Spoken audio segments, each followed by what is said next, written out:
네, 여러분 안녕하십니까. 뉴스와이드 시작하겠습니다. 조금 전에 들어온 소식부터 살펴보겠습니다. 삼성전자의 정현호 부회장이요, 사업 지원 TF에서 물러나겠다는 뜻을 밝혔습니다. 그리고 물러나고요, 이재용 회장의 보좌역을 맡게 되는데, 이 상설지원 TF는 이제 상설 조직인 사업지원실로 변경이 되고요. 이 자리는 사업지원실장은 박학규 사장이 이어서 맡게 됩니다. 물러난 배경에 대해서는 올해 이재용 회장의 사법 리스크가 이제 해소가 됐고 침체됐던 반도체 사업이 정상 궤도에 올랐다는 판단에 따라서 후진 양성을 위해서 퇴진 의사를 밝힌 것으로 전해졌습니다. 다음은 울산 화력발전소 붕괴 소식부터 살펴보도록 하겠습니다. 울산 화력발전소 붕괴 현장에서 이틀째 구조 작업이 진행되고 있습니다. 매몰된 7명 가운데 현재까지 5명이 발견됐는데요. 이 중 3명이 숨지고 2명은 숨진 것으로 추정되고 있습니다. 현장 연결하겠습니다. 박상우 기자, 추가로 들어온 소식이 혹시 있습니까? 네, 안타깝게도 아직 추가 구조 소식은 들려오지 않고 있습니다. 현재까지 매몰된 7명 가운데 5명이 발견됐는데요.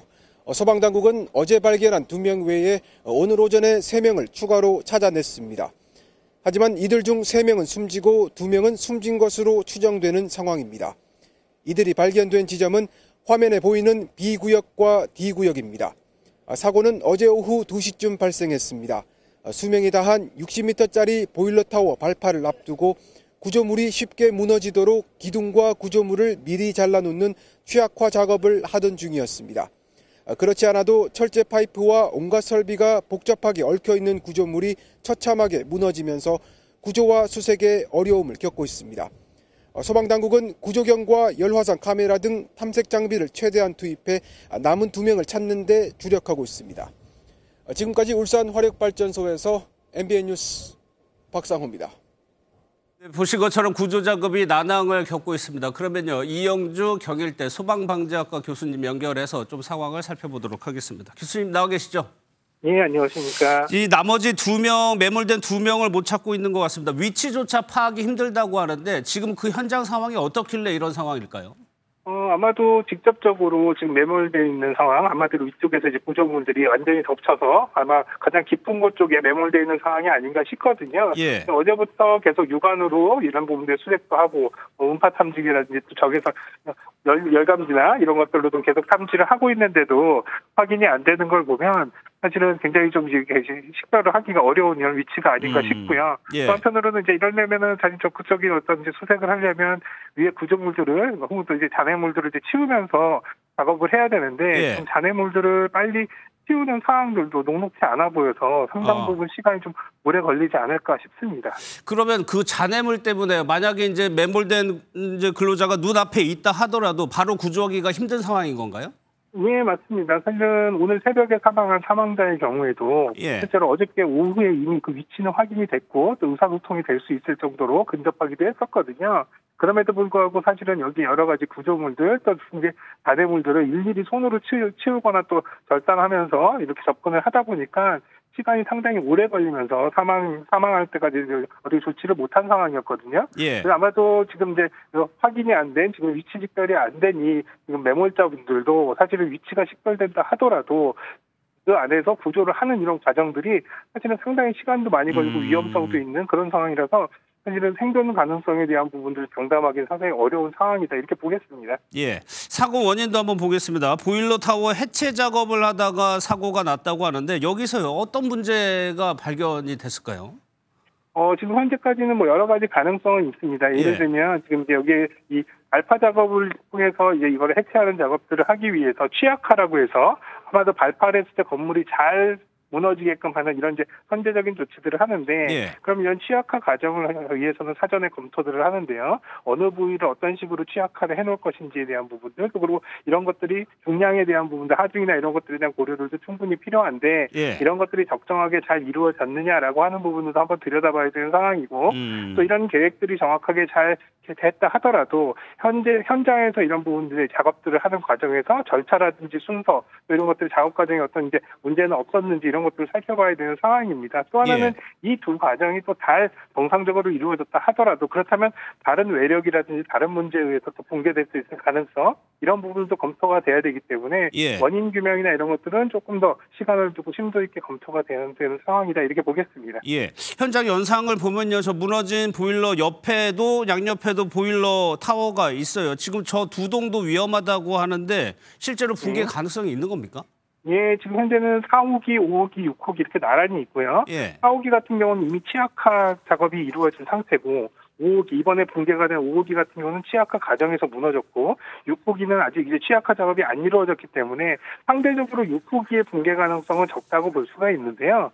다만 이제 4호기 같은 경우는 이미 치약화 작업이 이루어졌기 때문에 혹시라도 구조 작업에서 대형 장비를 운반한다거나 혹은 또 다른 요인에 의해서 뭔가 외력적인 부분에 문제가 생겼을 때 붕괴 가능성 이런 부분들은 전혀 배제하지 못하기 때문에 이 안에서 여러 가지 구조 활동이나 장비 운용에도 상당히 까다롭고 부담이 되는 상황입니다. 알겠습니다. 교수님 여기까지 듣겠습니다. 고맙습니다. 네, 관련 내용 두 분과 더 살펴보도록 하겠습니다. 김유진 아나운서, 박주희 변호사 나와 있습니다. 어서 오십시오. 예. 좀 사고 소식 더불어서 안타까운 소식도 계속 전해지고 있는데 오늘 오전에 사망한 매몰자가요. 새벽까지만 해도 살아 있었다면서요. 맞습니다. 오늘 오전 4시 53분쯤 사망을 했는데요. 이 매몰자는 어제 사고 발생 1시간여 만에 위치가 발견이 됐었습니다. 하지만 끝내 사고 현장에서 빠져나오지 못하고 목숨을 잃게 되는데요. 해당 매몰자는 팔이 낀 상태로 발견이 됐었고 소방대원들과 대화가 가능할 정도로 의식이 있는 상태였다고 알려지고 있습니다. 새벽까지도 계속 의식이 있는 상태였기 때문에 대원들이 이제 해당 매몰자를 구조해내기 위해서 밤새 작업을 하던 상황이었다고 하더라고요. 그런데 오늘 오전에 갑작스럽게 심정지가 오게 되면서 심폐소생술까지 시도를 했지만 결국 목숨을 구하지 못했습니다. 앞서 교수님하고 잠깐 짚어보긴 했지만 대화가 가능할 정도라면 지근거리라는 얘기인데 구조를 못한 거예요, 결국에는. 맞습니다. 지금 이 사고 현장이 큰 구조물 또 철제 자재들로 뒤엉켜 있기 때문에 소방대원들이 진입하는 것 자체가 굉장히 어려운 상황이라고 전해지고 있습니다. 게다가 추가 붕괴 위험이 있기 때문에 크레인 같은 대형 장비를 투입하기가 어려운 상황이라서 대원들이 일일이 손으로 이제 자재를 치워가면서 좁은 틈을 비집고 들어가는 형식으로 지금 작업을 진행을 하고 있는 상황이라고 하더라고요. 이렇게 접근 자체가 어렵다 보니까 매몰자를 발견한다고 하더라도 빼내는 작업, 그러니까 구조 작업은 더 어려운 상황이 되는 겁니다. 이제 그런 상황에서도 소방대원들은 숨진 매몰자에게 다가가기 위해서 12차례나 다가가는 시도를 했다고 하고요.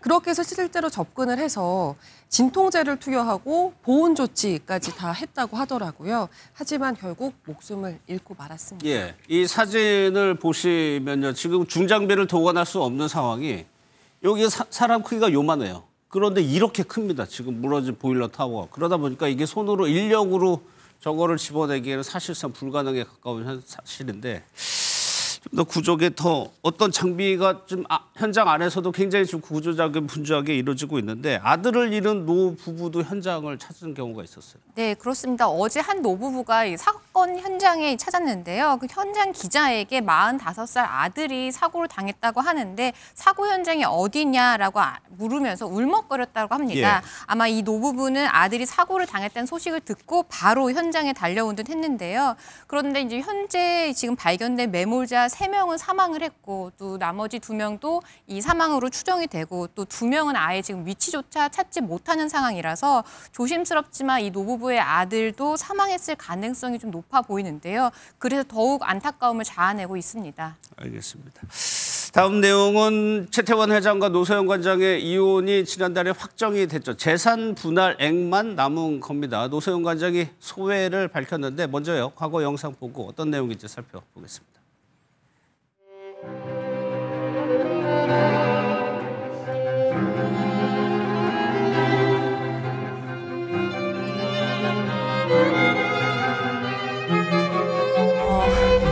오랜 30여 년간의 결혼 생활이 이렇게 막을 내리게 된 거에 대해서 참담하다고 말씀을 드렸고요. 비록 잃어버린 시간과 가정이 되돌릴 수는 없겠지만 남은 삶을 통해서 이 일에 최선을 다해서 헌신하도록 하겠습니다. 감사합니다.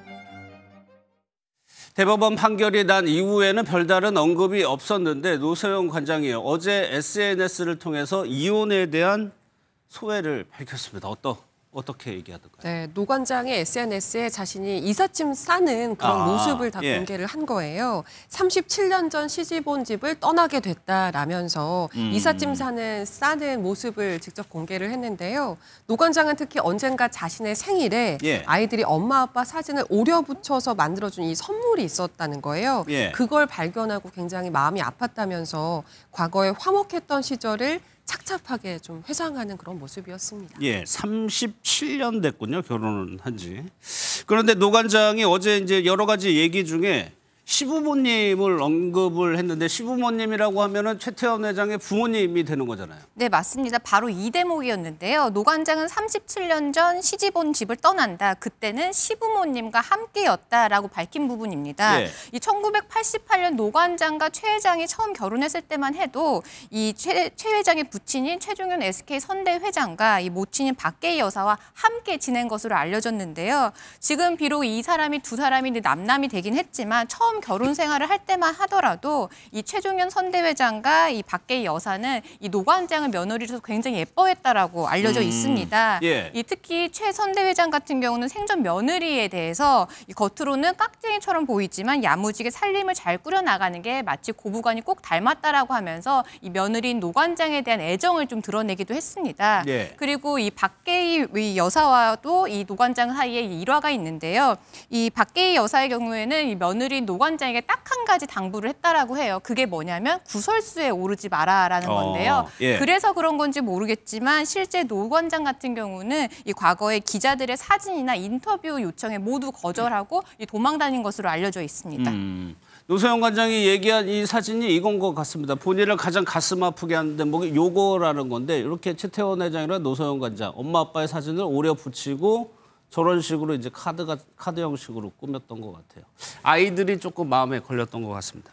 이제 37년 만에 집을 떠난다고 했는데 일각에서는 37년이 아닐 텐데라는 좀 의혹도 제기되고 있어요. 맞습니다. 한 보도에 따르면 노소영 관장이 머물던 곳, 그러니까 SNS에서 떠나는 집이라고 밝혔던 이곳이 워커힐 호텔 내에 위치한 고급 빌라라고 지금 알려지고 있는데요. 근데 노 관장은 37년 전 시집 온 집을 떠난다라고 표현을 했지만 실제로 노 관장이 이 빌라에 입주한 게 2015년에서 16년 정도, 그러니까 약 10년 정도 거주한 집이라는 거예요. 37년이 아니라.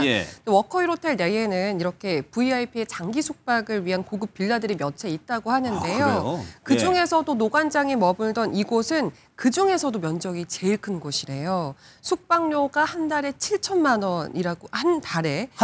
네, 한 달에 7천만 원이요? 230만 원, 하룻밤에. 그 정도를 내야 된다고 합니다. 근데 왜 숙박료 얘기를 하느냐? 아무리 노 관장이어도 이곳에서 지내려면 숙박료를 내야 된대요.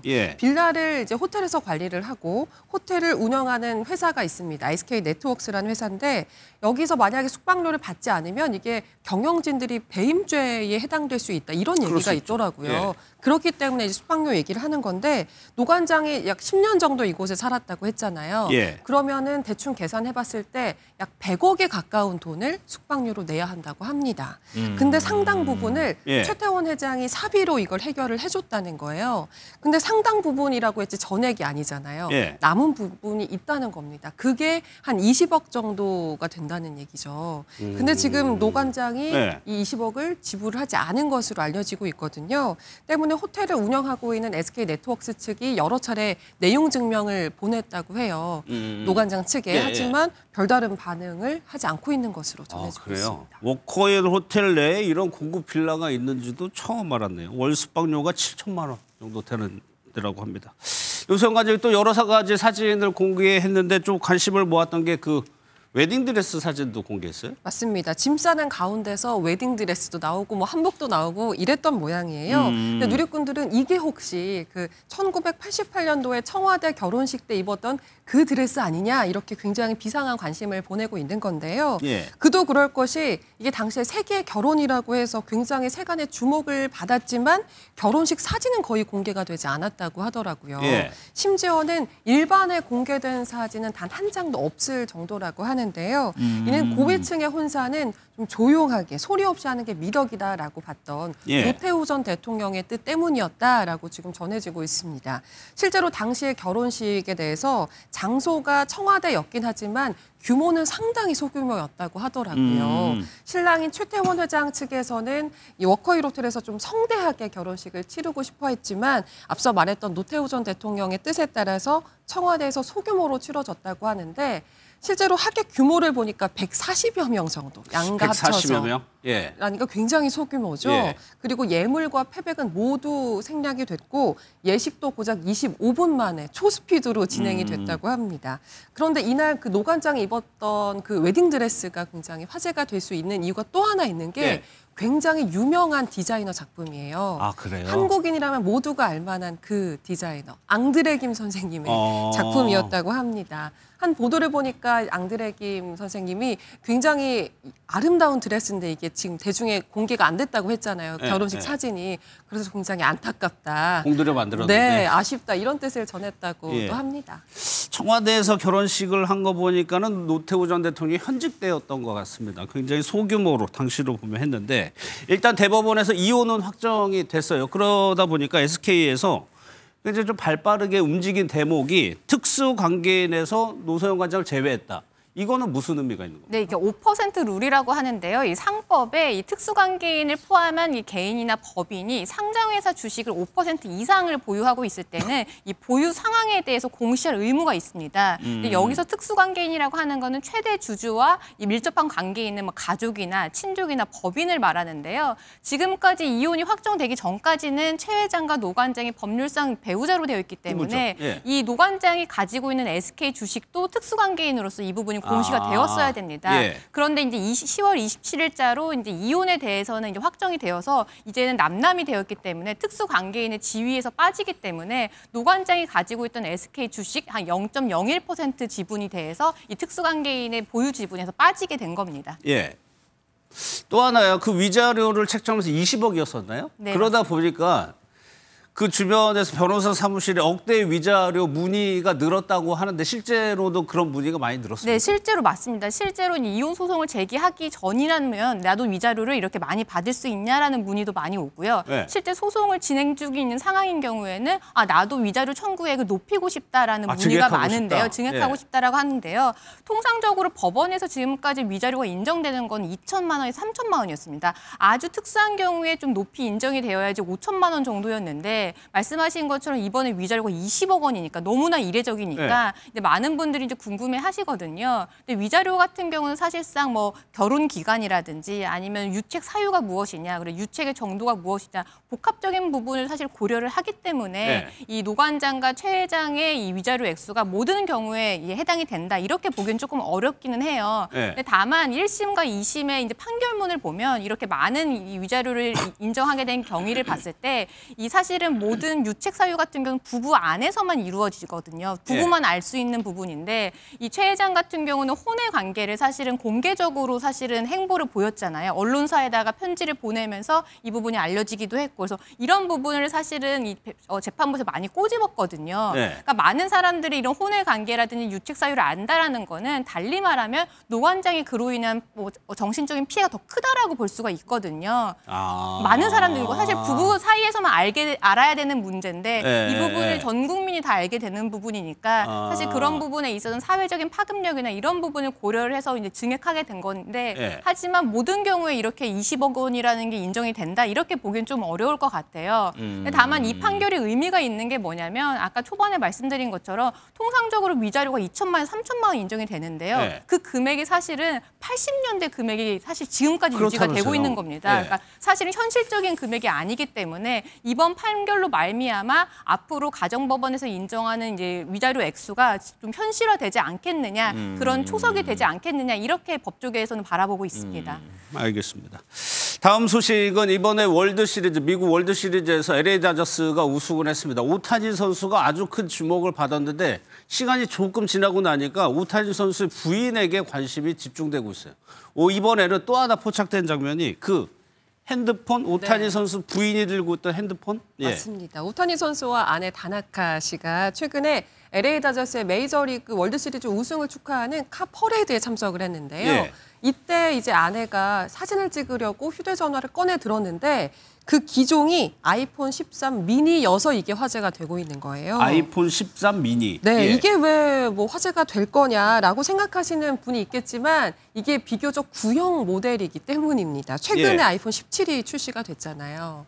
17. 네, 그러니까 예. 한 4년 정도 된 모델이죠. 그러니까 연봉이 1,000억이 넘는 오타니 선수를 남편으로 둔 아내면 예. 매년 새로운 거 신제품 쓸 수 있을 텐데 아직도 구형 기종 쓰고 있는 이게 화제가 되고 있는 상황인데 뭐 저는 핸드폰 한 번 사면 고장 날 때까지 쓰거든요. 이거는 그래요? 화제가 안 되네요. 그러니까 이게 시각에 따라 내가 얼마를 쓰느냐에 따라서 이게 네. 구형이냐 신형이냐 그쵸? 약간 판단이 다를 수 있는데 일단은 구형이라고 언론들이 보네요. 맞아요. 이게 예. 2021년도에 출시된 제품이니까 약 4년 정도 된 거니까 꽤 되긴 했죠. 그래도 예. 못 쓸 정도는 아닐 거예요. 아마 많은 분들 지금 쓰고 있는 분들도 있을 것 같은데요. 근데 심지어 이게 중고거래 사이트에서 지금 거래가 되고 있어요. 43만 원 정도. 이제는 단종돼서 나오지 않기 때문에 구하려면 중고거래를 통해서만 구할 수가 있는데 예. 최근에 아이폰 17이 출시됐다고 했잖아요. 신제품 가격은 130만 원이니까 가격만 놓고 보더라도 좀 비교가 되기는 하죠. 예. 이런 상황에 대해서 누리꾼들은 진짜 부자는 물건으로 자신을 증명하려고 하지 않는다. 예. 또 오타니 부부도 저렇게 사는데 내가 뭐라고 신형 아이폰 17을 쓰고 있는 또 걸까. 그렇게까지. 네, 이렇게 예. 자조 섞인 반응을 보내고 있다고 합니다. 저것이 화제가 되는 것이 오타니 선수가 많은 돈을 벌기 때문에 대조가 돼가지고 아마 화제가 될 것 같은데 사실 메이저리그 선수들이 엄청난 연봉을 받는데 그중에서도 오타니 선수는 거의 최고 연봉을 받잖아요. 네, 오타니 선수는 2023년 12월에 LA 다저스와 10년간 총액 7억 달러, 우리나라 돈으로 따지면 1조 123억 원에 계약을 했는데요. 예. 이 기록은요, 전 세계 스포츠 역사상 최고 규모의 단일 계약입니다. 예. 그런데 산술적으로 따지면 1년에 운동선수로만 1,000억 원 이상 버는 거잖아요. 예. 근데 여기는 운동선수로만이고요. 이 오타니 선수가 워낙 인기와 지명도가 있다 보니까 한 해에 벌어들이는 광고와 스폰서 수입이 7천만 달러, 우리 돈으로 약 1,012억인데요. 예. 산술적으로 따지면 1년에 운동선수와 이 광고 수입으로 2천억 정도 벌어들이는 거니까 어마어마한 수입이 맞습니다. 예. 그런데 사실 그 아이폰 얘기를 했지만 이것이 과거의 오타니 선수의 부인이랑 가족을 보면 워낙 검소하게 살기 때문에 더 설득력이 있는 거죠. 그 모습 한번 좀 얘기 한번 들어보겠습니다. 日本人の方ですね。水着日は特に言わないというか、言うかなくていいかなと思ってるので、はい、至って普通の人というか。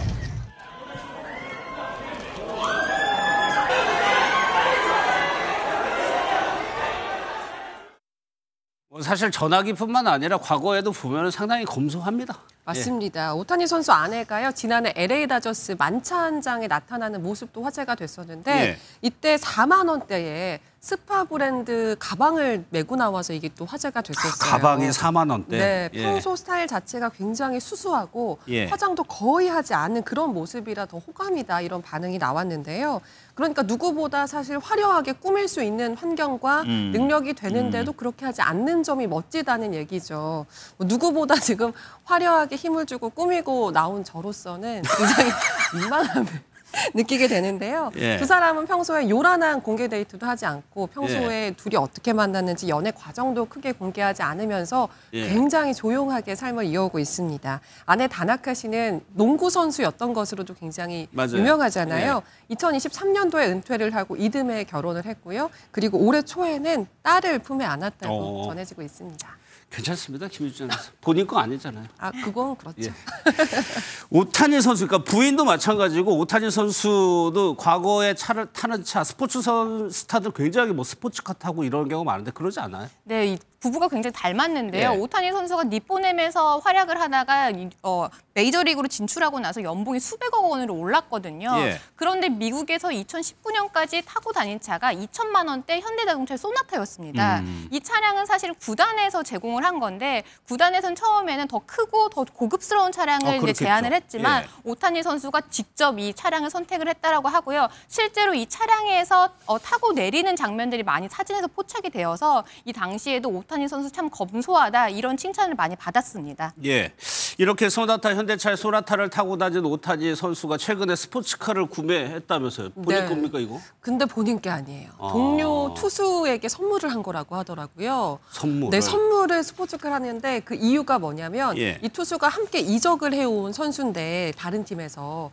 이 선수도 이전 팀에서 등번호 17번을 달고 뛰던 선수래요. 켈리란 투수가. 예. 그런데 오타니 선수가 17번을 쓰고 싶다고 하니까 흔쾌히 그 번호를 양보를 한 거죠. 그래서 그 고마운 마음을 표현을 해서 스포츠카를 선물을 했다고 하는데 예. 평소에 알려진 것처럼 굉장히 검소한 생활을 하는 오타니 선수가 동료를 위해서라면 이렇게 통 크게 돈을 쓰는 모습이 오히려 더 멋있다. 이런 예. 반응이 나오고 있습니다. 참 미남이 많은 스포츠 스타인 것 같아요, 오타니는. 뭐 이러다 보면은 오타니를 뭐 낳고 기른 부모 입장에서는 아들이 이렇게 돈을 많이 벌면 자연스럽게 이제 덕을 볼 수 있는 상황이 된 건데 오타니 선수의 부모도 그렇지 않다면서요? 그렇지가 않습니다. 오타니 선수의 부모님 오히려 더 검소한 생활을 지금 계속 해오고 있다고 하는데요. 예. 부모님이 일본 북쪽의 이와테현이라는 시골에서 거주를 하고 있대요. 그런데 이제 아들이 돈을 많이 벌었으니까 집을 좀 지어드리고 싶다 이랬더니 그것도 거절을 하셨다는 거예요. 집도요? 네, 그리고 오타니 선수한테 밥 먹여달라고 할 수 없다면서 어머니는 파트타임 근무까지 계속 일도 하고요? 하고 계시다고 알려지고 있습니다. 그러니까 아들의 검소함을 만든 건 이런 부모님의 검소함이 있었기 때문이 아닐까 싶으면서 저 자꾸 오늘 부끄러워지네요. 왜요? 저는 자주 생각해요. 자식 돋보는 생각. 아, 그런가? 예, 예. 그러면 다행입니다. 저만 그런 게 아니네요. 그런데 오타니 선수의 부모님은 이렇게 돈을 많이 벌어도 본인이 파트타임 일을 하고 있다고 전해지고 있습니다. 뭐 아들 경기 보러 갈 수 있죠. 그런데 뭐 야구장에도 여러 좌석이 있는데 일반 좌석으로 간다면서요? 네, 뭐 작년에 사실은 오타니 부모가 우리나라에서 열렸던 3월에 열렸던 서울 시리즈, 그러니까는 이 LA 다저스의 개막 경기를 보러 왔었죠. 왔었거든요. 예. 이 당시에 그 아버지와 어머니, 그 누나들이 앉았던 좌석을 보면요, 이게 사실상 일반석 좌석이었습니다. 이런 좌석을 사실은 가족석이라고 해서 사실 그냥 VIP석에 앉을만도 한데 이 가족들도 일반석에 앉아 있는 장면을 보고 사람들이 예. 가족이 다 같이 검소하구나 이렇게 하면서 다들 감탄을 했었습니다. 여기 저기 영상 보면 박 변호사 요 밑에 여기 이분이 네, 맞습니다. 박 변호사님이죠? 네, 맞습니다. 그러면 오타니 선수 가족 바로 밑에서 경기 본 네, 거예요? 저도 오타니 선수의 열렬한 팬이라서 이 당시 경기 네 개의 경기를 모두 보러 갔었는데요. 예. 저희 바로 뒷좌석에 이 당시에 이 다나카 씨 그리고 아내인 다나카 씨, 아버지, 어머니, 누나, 조카 모두 앉아서 봤었거든요. 네. 이 당시가 사실은 오타니 선수가 깜짝 결혼 소식을 발표한 지 얼마 지나지 않아서 이 다나카 씨 아내의 이런 모습에 굉장히 사람들이 관심을 맞아요. 많이 받았었고요. 예. 이 당시에 반지를 끼고 있어서 많은 사람들이 반짝거리는 이 반지에 사람들이 굉장히 많이 주목을 했었습니다. 실제로도 좀 검소하게 느껴지던가요? 네, 그러면? 이 당시에도 굉장히 평범한 옷차림에 굉장히 수수한 옷차림으로 왔고요. 되게 네. 조심하는 모습이라서 이 등장할 때도 사람들이 관심을 가질만 한데도 굉장히 사람들에게 피해를 주지 않으려고 조심하려는 모습에 아, 역시 오타니 선수가 좋은 배우자를 얻었구나라고 하면서 감탄했었습니다. 아, 저 밑에 박주희 변호사셨군요. 알겠습니다. 두 분과는 여기서 마무리하고요. 이제 정치권 소식 살펴볼 텐데 어제 운영위에서 어떤 일이 있었는지부터 영상으로 확인하겠습니다. 김현지 실장한테 이상호로부터 체포영장 받은 적이 있느냐 이런 거 물어보신 적 있으세요?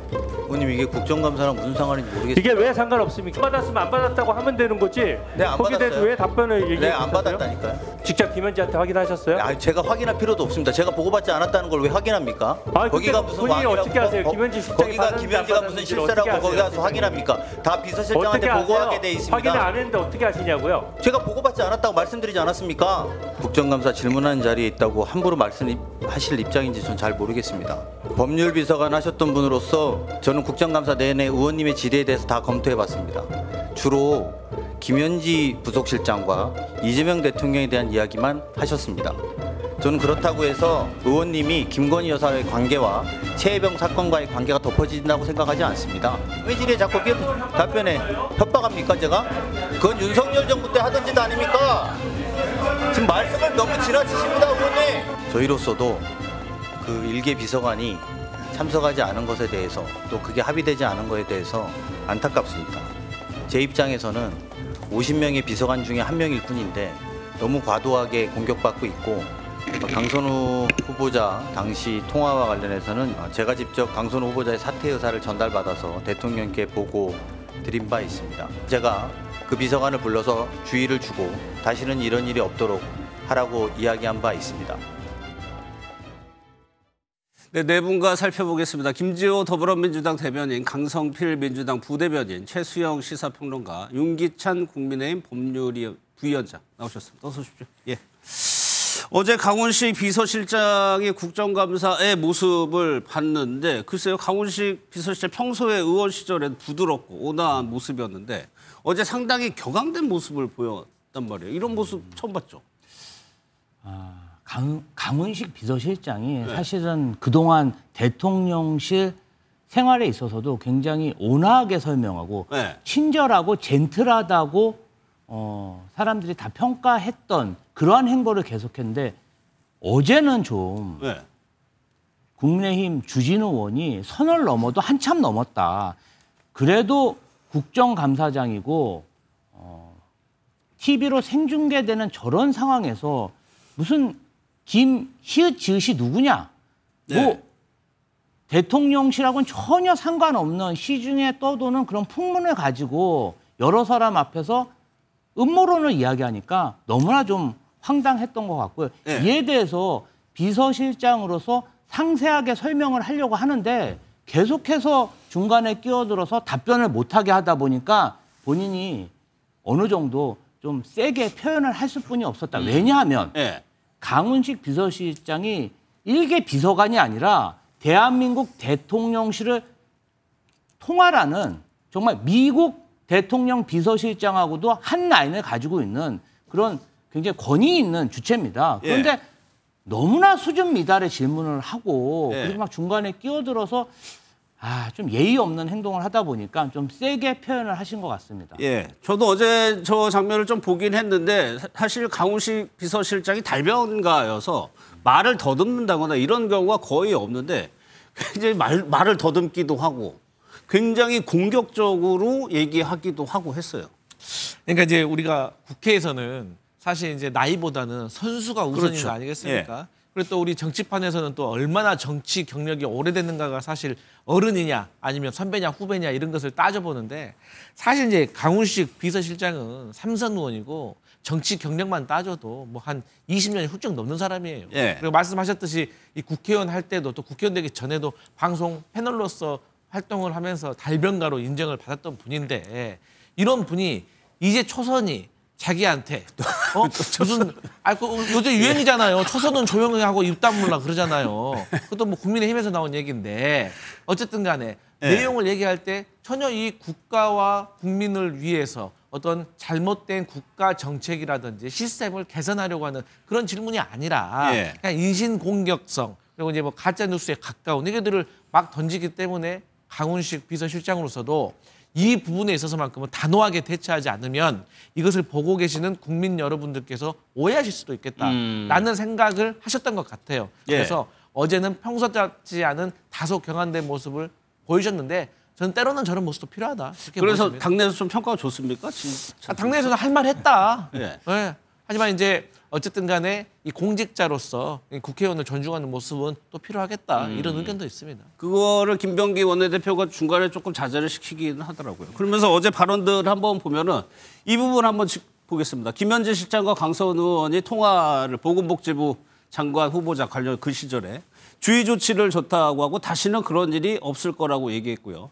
실세가 김현지 실장이 아니고 내가 인사위원장이기 때문에 내가 관할한다는 취지로 얘기를 했어요. 이 부분에 대해서 먼저 최소영 평론가께서는 이 부분 어떻게 들으셨어요? 그런데 왜 일개 비서관 하나를 가지고 여권 전체가 이렇게 난립니까? 강훈식 비서실장은 저렇게 딱 자르는데 일개 비서관에 불과하고 인사위원장은 나다고 얘기하는데 왜 여권 전체가 이렇게 엄호를 하는 거죠? 그리고 우상호 수석이라든가 이런 분들은 분명히 지금 오전에 나올 수 있다고 얘기했는데 근데 오전만 나올 수 있다고 얘기를 했는데 또 대통령실은 오후에 지금 경례대기 중이라고 얘기하고 앞뒤도 안 맞아요, 사실. 그 모든 것을 보면서 저는 그렇습니다. 이번 운영위 국감에서 남긴 것은 저는 어찌됐건 나중에 물론 배치기로만 끝났지만 가장 중요한 건 배치기로 끝났죠. 그런데 가장 중요한 건 초반에 주진우 의원을 이해 충돌이라는 게 저는 이해가 안 돼요. 왜냐하면 아무리 생각해도 이재명 정부가 출범한 이후에 대통령 비서실을 감사하는데 왜 2년 전에 근무했던 주진우 의원이 이해 충돌입니까? 그렇게 따지면 21대 국회로 올라가면요. 장관 지냈던 도종환 장관은 바로 복귀하자마자 상임위원장 맡았고 이계호 의원도 농해수 위원장 바로 맡았어요. 오히려 행정부의 수장을 하다가 바로 와서 상임위원장 그게 이해 충돌 아닙니까? 이거 2년 전에 일을 끄집어내서 저는 그래서 전략적 파행을 이끌었다고 생각을 하는 거예요.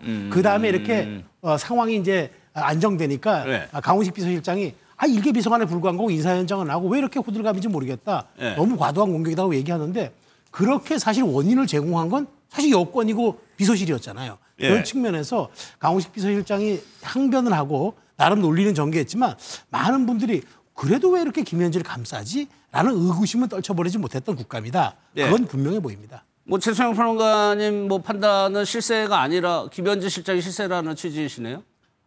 아니 그게 아니라면 왜 이렇게까지 난리였겠습니까? 여기에 대해서는 어떻게 생각하세요? 아니 그런데 네. 김현지 부속실장이 금 거북이를 받았습니까? 반 클리프 목걸이를 받았습니까? 해외 순방 때 자기 지인을 1호기에 태워서 같이 돌아다녔습니까? 예. 아니 뭐 의혹도 없고 정말 음모론을 가지고 한 사람을 비방하는데 저는 이 부분 관련해서 국민의힘이 우리 당에는 최순실, 김건희 같은 국정농단이 있었기 때문에 이재명 정부에도 최순실과 김건희와 버금가는 사람이 있었을 것이다.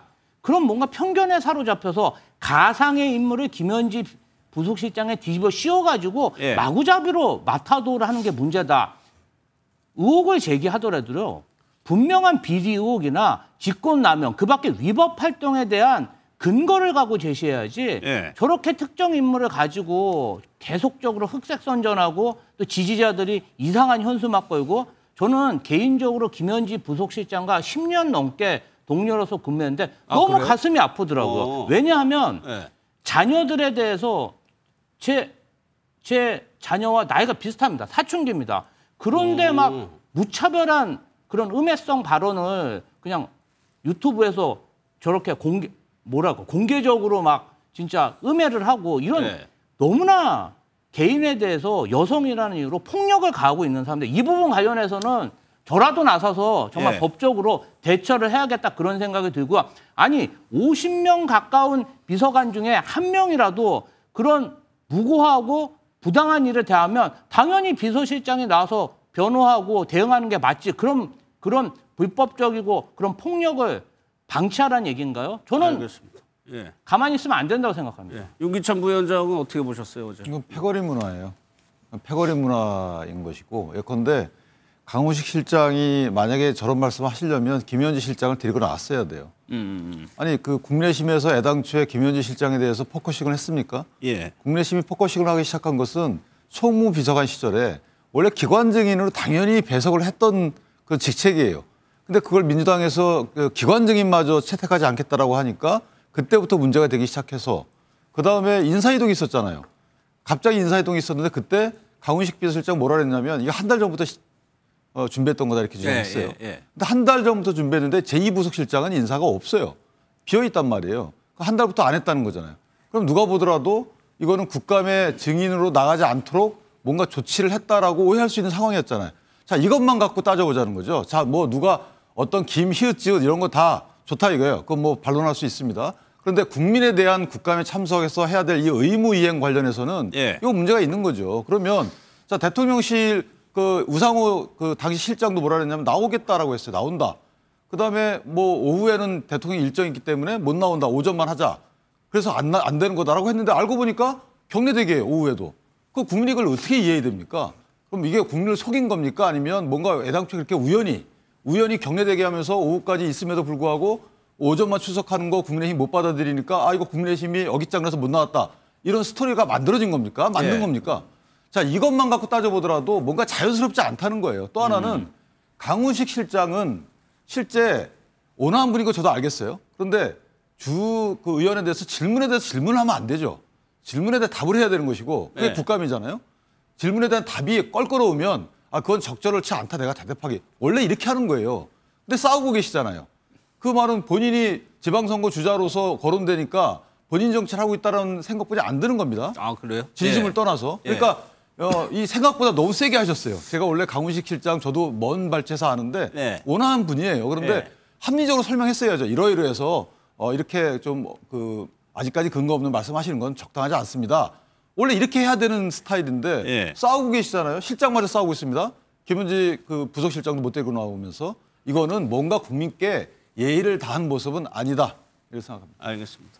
관련해서 뭐 하실 얘기 있으면 짧게 하시고. 짧게 이제 두 가지 말씀드리고 싶은데 이제 주진우 의원 같은 경우는 지난날에 이제 그 윤석열 정부에서 최혜병 사건, 순직 사건 관련해 가지고 외압의 당사자들과 통화를 했다는 어떤 의심을 받고 있어요. 예. 그렇기 때문에 이해 충돌이라는 것이 이해가 되는 것이고, 왜냐하면 이번 국감은 3분의 1은 이재명 정부의 국감이지만 3분의 2는 윤석열 정부의 국감입니다. 그렇기 때문에 이제 그런 이해 충돌의 소지가 있다는 점을 말씀드리고, 두 번째로 김현지 실장과 관련해 가지고는 저는 국민의힘도 속내로는 김현지 실장 나오지 마라 이렇게 속으로 외쳤을 겁니다.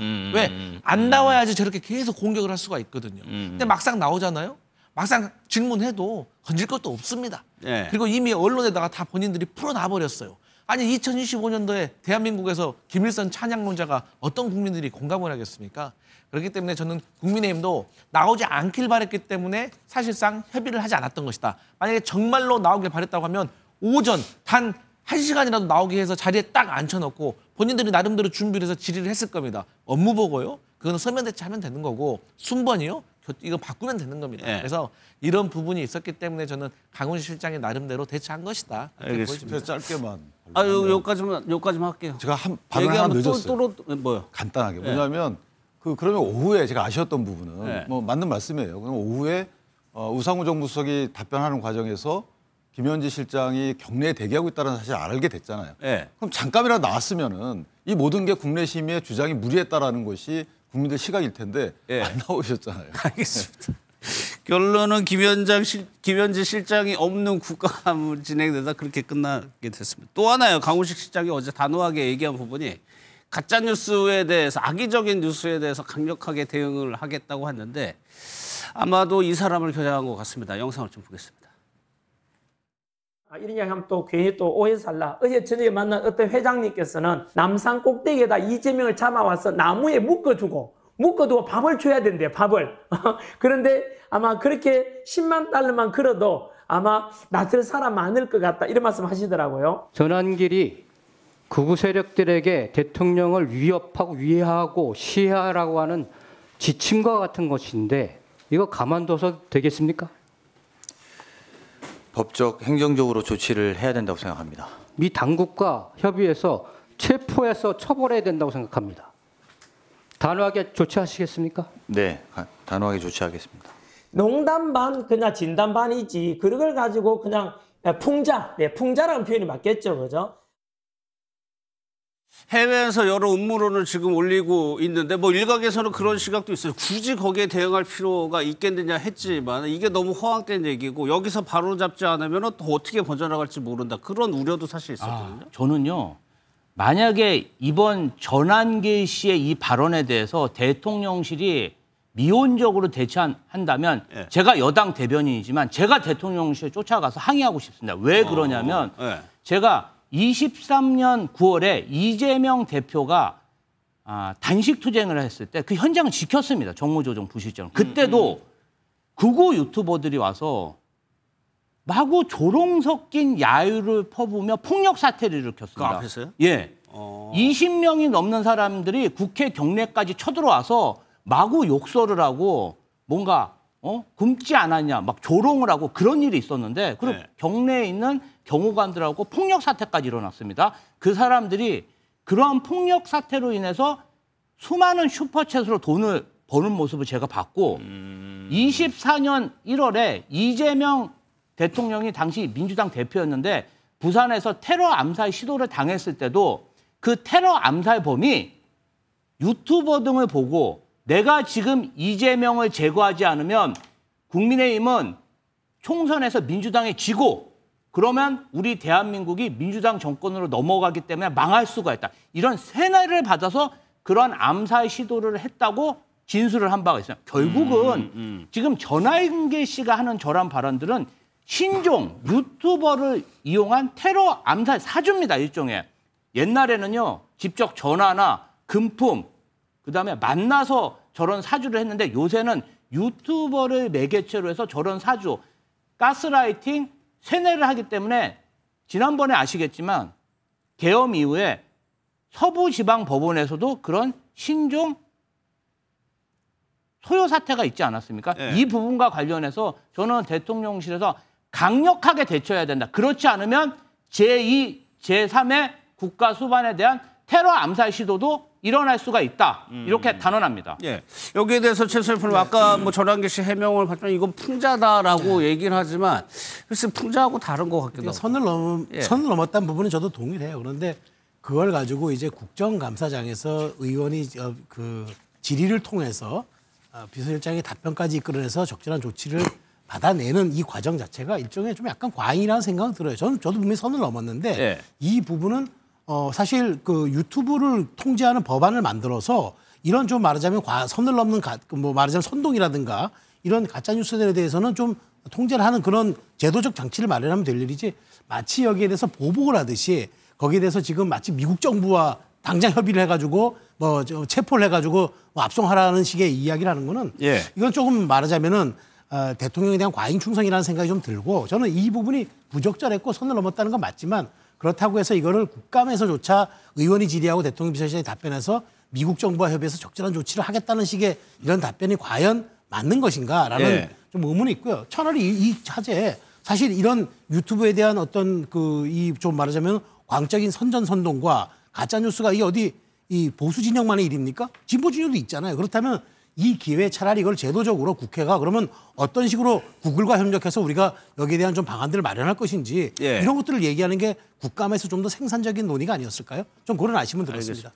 윤기찬 부위원장께서 이제 강훈식 비서실장이 지방선거 얘기를 잠깐 언급을 하셨는데 실제 정치권에서도 그런 얘기들이 이제 국감이 끝나다 보니까 이제 바로 지방선거 모드로 들어가거든요. 그런 얘기들이 조금 돌고 있는 것 같습니다. 어떤 얘기인지 한번 직접 들어보겠습니다.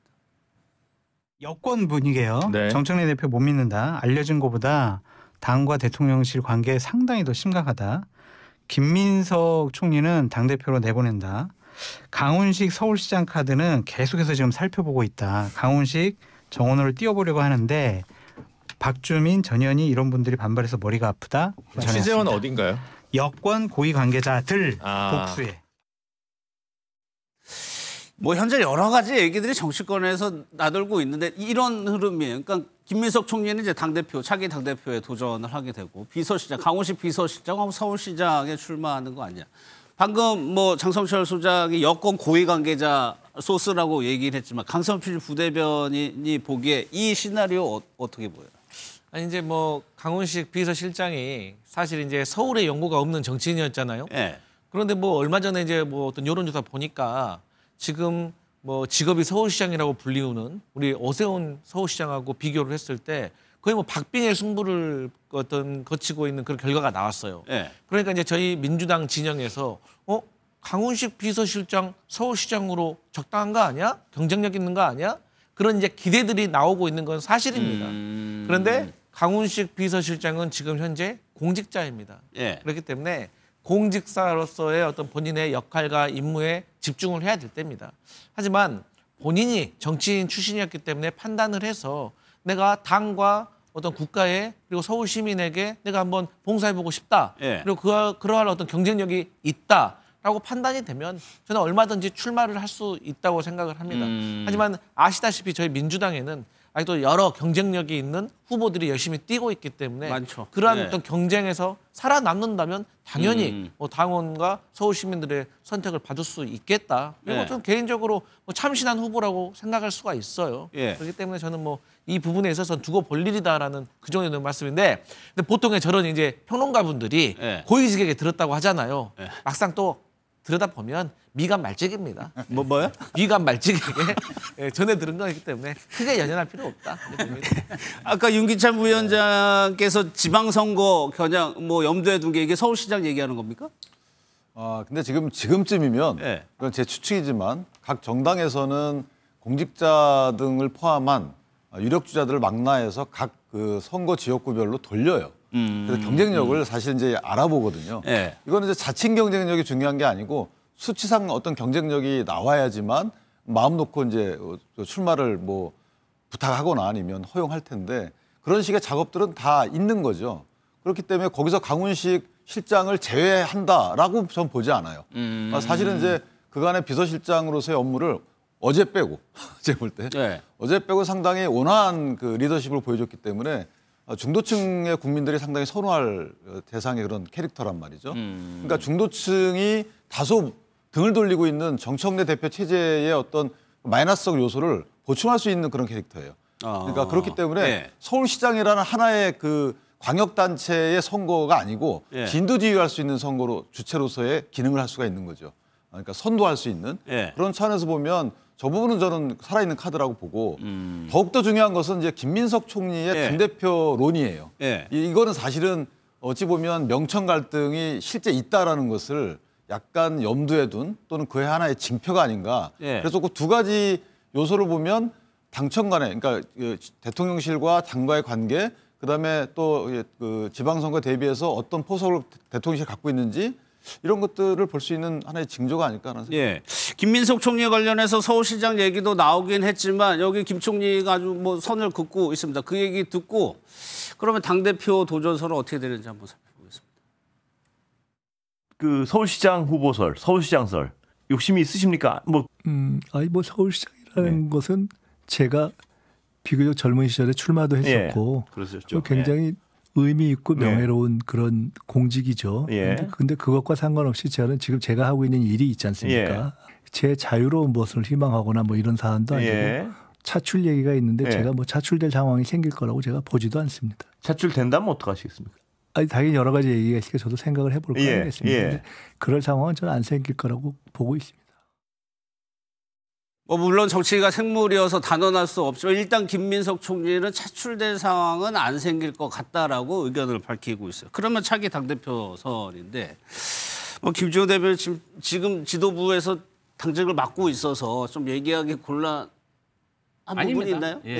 제가 사실은 김민석 총리를 광화문 쪽에서 우연히 8월 달에 만나 뵌 적이 있는데 얼굴이 정말 새카맣게 땄더라고요. 그 에이펙 현장을 그때부터도 점검하느라 전 시골에서 농사 짓다 오신 분인 줄 알았어요. 얼굴이 너무 타가지고. 이 여권에서 보면요. 김민석 총리가 굉장히 화제인데 그동안 뭔가 좀 두드러지는 활동, 자기를 내세우는 활동을 안 하고 정치가에서 행정가로서 조용히 에이펙 챙기고 뭔가 이재명 정부의 내실을 챙기는 그러한 행보를 했는데 에이펙에서 본인의 능력을 보여줬다. 에이펙 이번에 굉장히 성공했죠. 그리고 미국, 중국, 캐나다 어디 하나 그 협상한 내용을 보면은 저렇게까지 꼼꼼하게 했나? 그러면서 오죽하면 대통령이 이번 에이펙 준비 김민석 총리 수고하셨다. 국무에서 박수까지 쳐줬어요. 그래서 사실은 어느 정도 행정가로서 인정을 받았고 지금 특별히 국유재산 관련해서 부당하게 팔린, 헐값 팔린 이 부분 관련해서 또 뭔가 단호하게 이 부분과 관련해서 개선할 그런 역할을 또 맡지 않았습니까? 그 얘기는 뭐예요? 행정가가 맞다는 거예요, 정치인보다는? 그러니까 지금 본인의 주가가 여당 내에서 계속 쑥쑥 가고 있다. 사실은 서울시장으로도 굉장히 거론될 뿐 아니라 차기 민주당의 지도자로서도 굉장히 거론되고 옵션이 점점 넓어지고 있다. 가장 화제가 되고 있는 분이 바로 김민석 총리다. 지금 그렇게 보입니다. 다음 전당대회가 내년 8월이죠. 네. 뭐 멀리 있긴 합니다만. 최수영 평론가께서는 어떻게 보세요? 당대표 도전. 지금 여권에서 왜 자꾸 김민석, 강훈식 두 분을 쌍끌이 전략으로 자꾸 이렇게 앞서거니 뒤서거니 보여주느냐. 강훈식 지금 비서실장은 얼마 전이죠. 한 달 전에 그 미국에 우리 근로자들 귀국했을 때 직접 공항에 나가서 브리핑까지 하고 미국에 있는 협상 과정들까지 다 세밀하게 그때 했던 거 기억하실 겁니다. 이 왜 두 분을 갑자기 이렇게 앞서거니 뒤서거니 이렇게 띄우느냐면은 여권의 고민은 간단합니다. 내년 지방선거에서 전국을 다 이겨도 서울시장 지면 지는 겁니다. 경기지사 이기고 부산시장 이겨도 서울시장 뺏기면은 서울의 그러니까 대한민국의 상징 수도를 뺏겼기 때문에 뺏긴 겁니다. 그러다 보니까 지금 오세훈 시장이 싫든 좋든 어쨌든 에펠탑 효과를 우뚝 서서 누리고 있고 거기에 대해서 많은 사람들이 비난을 하더라도 그래도 오세훈 일하는 것 아니냐는 그런 얘기들이 자꾸 나오는 와중에 여권의 후보들을 자꾸 이렇게 비교해봤자 비슷비슷 도토리 키재기거든요. 근데 그나마 할 수 있는 게 김민석, 그다음에 강훈식이다 보니까 계속 이분들을 계속 앞서거니 뒤서거니 이렇게 자꾸 이렇게 쉽게 여론의 간을 좀 보이면서 계속 노출 효과를 이제 내면서 누가 더 경쟁이 있느냐를 볼 겁니다. 그런데 여기서 이제 민주당이 주목해야 될 지점은 하나입니다. 내년 지방선거 룰을 아마 정청래 대표가 그 권리당원들 100%로 아마 그 예를 들어서 예선전을 바꾼다고 지금 하는 거예요. 근데 그 예선전에서 권리당원들 100% 한다면 쉽게 말해서 지지자들의 최대 결집이라는 것 아닙니까? 그렇죠. 그런데 본선은 뭡니까? 관전자들의 최대 동원입니다. 그런 측면에서 지지자들의 최대적 지지를 받는 사람이 실제로 본선에 가면 확장성이 떨어져요. 그런 측면에서 민주당이 고민해야 할 지점은 지금 김민석이냐 강훈식이냐가 아니라 실질적으로 중도 외연 확장이 가능한 후보들을 예선 전부터 끌어올릴 수 있는 방안을 고민해야지 정청래 대표는 그 생각을 하고 있는데 지금 인지도 높다고 이 두 사람을 계속 띄워서 상품으로 내보낸다? 그게 과연 뭐 가능할 수도 있겠죠. 그런데 그게 과연 경쟁력이 있겠느냐는 전 별개의 문제를 보기 때문에 실질적으로 지금 이 두 사람의 기대는 이유는 그나마 오세훈에게 필적할 카드이기 때문에 해보는 것이다. 근데 이건 뭐 지켜봐야 되겠죠. 알겠습니다. 좀 팩트가 틀린 내용이 어떤 거요? 있어서요. 저희 경선 방향이 아주 후보가 7, 8명 난립했을 때 그 컷오프를 안 하고 당원 100% 여론조사로 좀 후보를 추리고 경선은 당원 50%, 일반 여론조사 50%입니다. 차고 없으시길 바랍니다. 아니 그러니까 제 얘기는 걸을 때 가장 거기서 권리당원들이 선호하는 대표들이 결국은 최종 파이널 컷까지 올라가는 거잖아요. 저는 그 말씀 드리는 거예요. 알겠습니다. 다음은 좀 특검 소식 살펴보도록 하겠습니다. 어제 김건희 특검이 이제 아크로비스타 사저에 대한 압수수색을 또 했죠. 그런데 이 자리에서 아주 많은 명품들을 찾았다는 겁니다. 일단은 김건희 여사 측 변호인에서는 이 부분 아주 문제 삼고 있습니다. 그 얘기 듣고 어떤 내용인지 살펴보겠습니다. 오늘 네 번째 압수수색 집행이 나왔습니다. 헌정사상 같은 장소에 특히 지금 현재 양 부부가 다 구속되어 있어서 비어있는 집에 이렇게 압수수색이 나온 거는 헌정사상 최초라고 보고 있고요. 압수할 물건조차 특정하지 못하고 나온 것은 별건을 수사하기 위해서 그러니까 해당 제품을 다 가지고 간 다음에 문제 있는 거 있나 이런 식으로 사실상 표적 수사를 하기 위해서 압수수색을 나온 거 아닌가. 압수수색이 끝난 다음에 이런 보도들이 있고 있습니다. 특검에서는 이거를 보러 갔어요. 21g이라고 김 여사하고 아주 가깝게 지냈는 이 업체에서 금품을 받은 의혹이 있다고 해가지고 갔는데 가보니까 디올 제품 뭐 아시죠? 그 디올 백에서 디올 제품 수십 점을 압수해 왔다는 겁니다. 지금 특검에서는 이 수십 점 중에 21g이랑 관련이 있는 걸 찾고 있는데 그 전에 먼저 강성수 부장님. 뭐 물론 그 개인의 기호일 수도 있고 본인의 재산 여력에 따라서 명품 많이 살 수도 있어요. 근데 일단은 수십 점이라고 하면은 굉장히 일단 많아 보이긴 합니다. 한 제품으로, 한 브랜드가. 그러니까 일단 이 김건희 씨의 변호인의 어떤 발언에 대해서 먼저 조금 지적을 먼저 해야 될 것 같아요. 그러니까 헌정사상 최초로 그러니까 전직 대통령 부부가 지금 같이 구속되어 있는데 빈집에 들어가서 이 압수수색하는 게 맞냐라고 하잖아요. 그러니까 헌정사상 최초로 전직 대통령 부부가 저렇게 구속되어 있다는 자체에 대해서 미안한 마음을 가질 줄 알아야죠. 저게 무슨 자랑이라고 저것을 먼저 얘기를 합니까? 저는 저 변호인들이 참 저는 처음부터 문제였다고 생각을 해요. 국민들의 마음에 불을 지르고 있어요. 그리고 두 번째로 범죄와 관련 있는 것들만 가져가라. 특정하지 못한다. 아니 특정하지 못할 정도로 많은 곳에서 뇌물을 받은 게 누구 잘못인 겁니까? 그렇기 때문에 저는 변호인들이라든가 결국에는 김건희 씨 측의 어떤 주장 자체가 저는 정말로 이 국민의 정서를 지금 건드리고 있다라고 말씀드리고 싶고 결국에는 이 문제는 여러 가지 정황 증거를 가지고 또 증언을 가지고 그래서 특검이 가서 압수수색을 했을 것이고 근데 예상치 못하게 정말 뭐 여러 가지에 한눈으로 봤을 때는 몇 개인지 가늠을 할 수 없다고 하는 거잖아요. 그렇기 때문에 이것은 또 어떤 범죄와 또 어떻게 연루가 되어 있는지는 또 추가적인 수사가 좀 필요해 보이는 상황이다. 이렇게 보여집니다. 뭐 현재까지로는 명확하게 어떤 특정한 거를 발견을 못한 것 같아요. 그러니까 일단은 가보니까 워낙 많이 있었다는 건데 유기찬 부위원님. 이게 이제 김건희 여사 측에서는 그러니까 사비로 김 여사가 사비로 산 명품까지도 지금 다 가져갔다는 거에 문제를 제기하고 있는 그러니까 원래 저렇게 예를 들어서 21g의 관계자로부터 네. 뭐 진술이든 어쨌든 압수수색이 영장이 나왔다는 거는 뭔가 영장 발부에 필적할 만한 증거는 있다는 거거든요. 그러면 그 증거에 예를 들어 디올이라는 단어는 들어간 것 같아요. 그러니까 디올 제품을 일시 휴고를 했죠. 네, 특정한 것 같아요. 근데 보통은 디올 수십 점을 주지는 않았을 거 아니에요. 그러니까 수십 점이라고 기재가 돼 있으면 변호인이 저렇게 이의 제기하지 않았겠죠. 근데 디올 제품이라고 뭐 한두 점이든지 뭔가 특정하는 과정에서 특정이 안 되니까 그걸 쓸어 담았을 거예요. 이거는 문제가 있다는 거죠. 왜냐하면 네. 압수수색은 구체적으로 해야 되는 것이고 예컨대 디올 관련 제품에 뭘 어느 정도라는 것은 특정이 돼야지만 되는 거예요. 그런데 디올이라는 상호 하나만 특정해갖고 와가지고 그 전체를 다 쓸어 담는 것은 원래 네. 굉장히 이례적인 압수수색이죠. 그래서 물론 법원에서 영장이 나왔으니까 그 영장의 집행 범위와 관련돼서 변호사의 해석과 특검의 해석이 달랐던 거죠. 그래서 저는 이의 제기를 했던 것이고 예. 제가 보더라도 이것만은 분명한 것 같아요. 수십 점은 아닐 거 아니에요. 그럼 수십 점이 맞다면 변호사가 저렇게 이의 제기할 리가 없죠. 근데 뭐 십수 점이라는 그 구체적 기재가 없을 겁니다. 어떠한 형태 디올 제품이라고 분명히 있을 텐데 그게 특정이 안 되니까 서로 실랑이를 벌였다는 기사를 보니까 예. 그렇다면 뭔가 특검의 수사가 미진한 상태에서 압수수색을 한 것이 아니냐 예. 이런 문제 제기를 변호인은 하고 있는 거예요. 예, 일단 특검이 그래서 이 중에 22g과 관련이 있는 거를 지금 찾고 있는 것 같습니다. 근데 디올이 최초의 의혹이 제기될 시작이 원래 디올 빼기라는 거였고.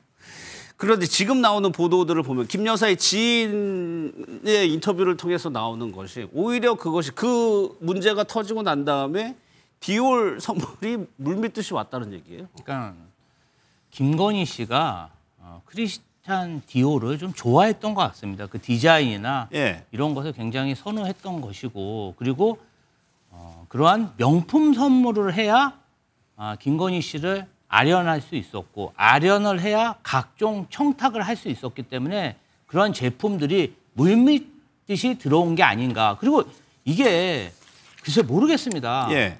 그 일반인들은 그런 명품이 그렇게 수십 점씩 있다는 것도 잘 이해가 안 가고 또 과거에 뭐 나토 갔을 때 명품 쇼핑으로 굉장히 지탄을 많이 받지 않았습니까?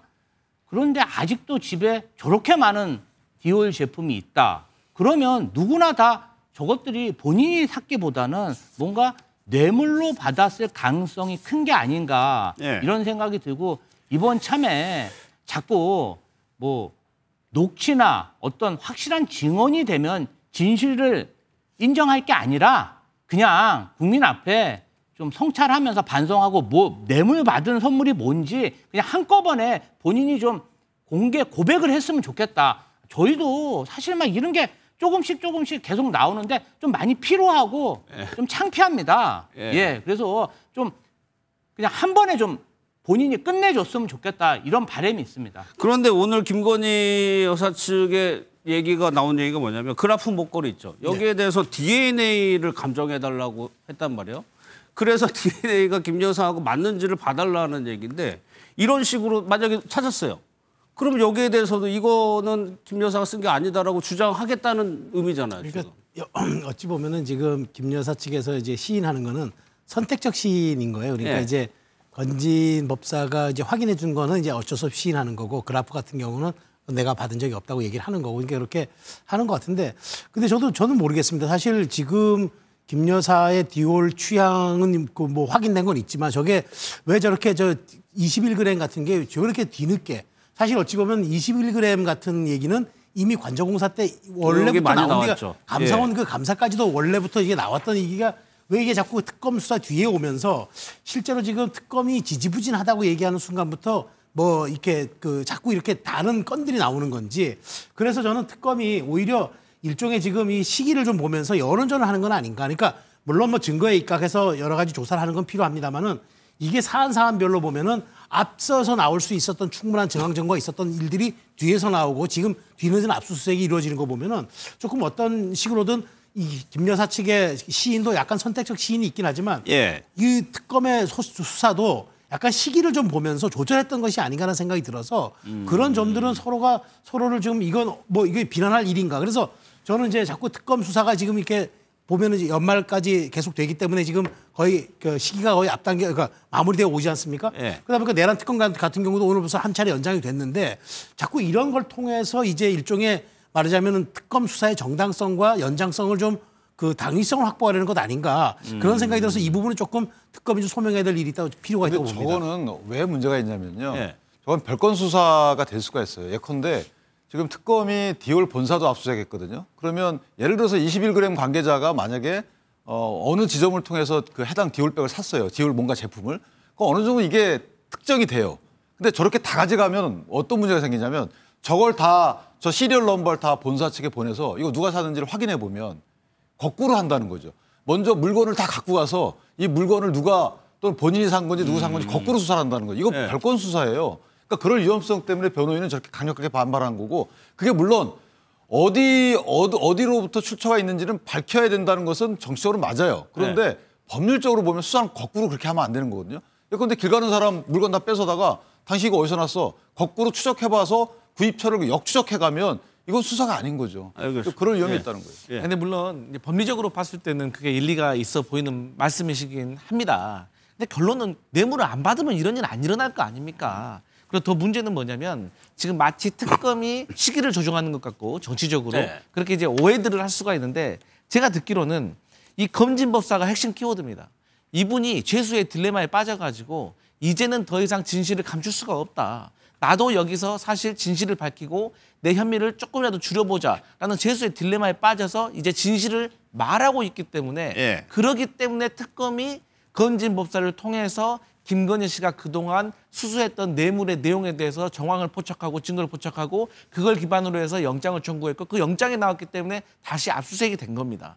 그리고 이러한 과정 속에서 김건희 씨 측은 검진법사가 본인을 배신하지 않는다는 가정하에 변호인들과 재판 변론 전략을 짰을 건데 핵심 키워드인 검진법사가 무너짐으로 인해서 벌써 유경옥 씨라든지 정지훈 행정관 자체가 일단 재판에 나오지 않고 잠적을 해버리는 이런 상황이 벌어지고 있는 거기 때문에 결국에는 진실은 밝혀지게 돼 있는 것이고 이것을 별건 수사라고 볼 수도 있고 의심할 수도 있겠지만 이 모든 것이 결국에는 본인이 저지른 죄고 본인이 떳떳하다면 뭐 별건이 뭐 만들고 싶어도 만들 수가 있겠습니까? 그래서 최소한의 이것은 검진법사의 죄수의 딜레마에서 비롯된 이것이 이제 특검이 뭐 정치적으로 시기를 조절한 건 아니다 이런 말씀드립니다.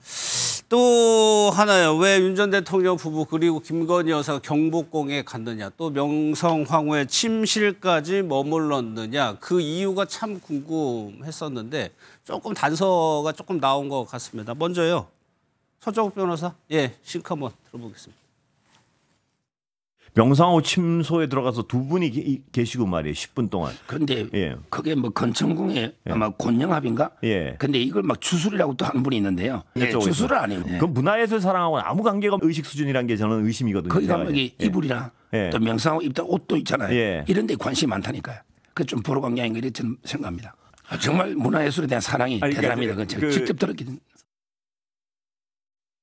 왜 갔느냐가 의문이었죠. 이런 보도가 나왔습니다. 3월 5일 날 갔습니다. 3월 5일 날 갔는데 3월 6일에 대통령실 관계자가 국능유적본부 측에 요구를 합니다.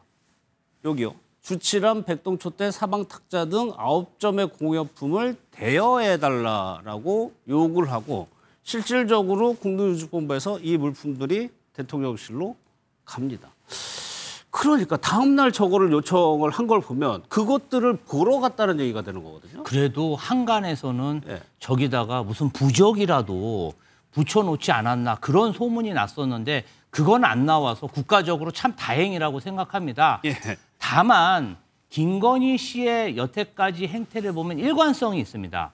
견물생심이라고 이분은 장갑차를 보면 꼭 한번 몰아봐야 되고 뭔가 누구한테 듣고 물고기는 작살로 잡아야 맛있다고 하면은 경호관들이 작살로 이렇게 물고기를 잡는 그런 퍼포먼스를 해도 본인이 보고 느끼고 했을 때 뭔가 내가 가지고 싶고 만지고 싶고 뭔가 집에 놓고 싶으면 그냥 본인 돈으로 사가지고 이렇게 해결하는 게 아니라 그냥 눈에 보이는 대로 국가 권력을 이용해서 사적으로 이용하는 데 있어서 전혀 개의치가 않았다. 저는 이 부분 관련해서 김건희 씨는 그런 말을 할 수 있다고 쳐요.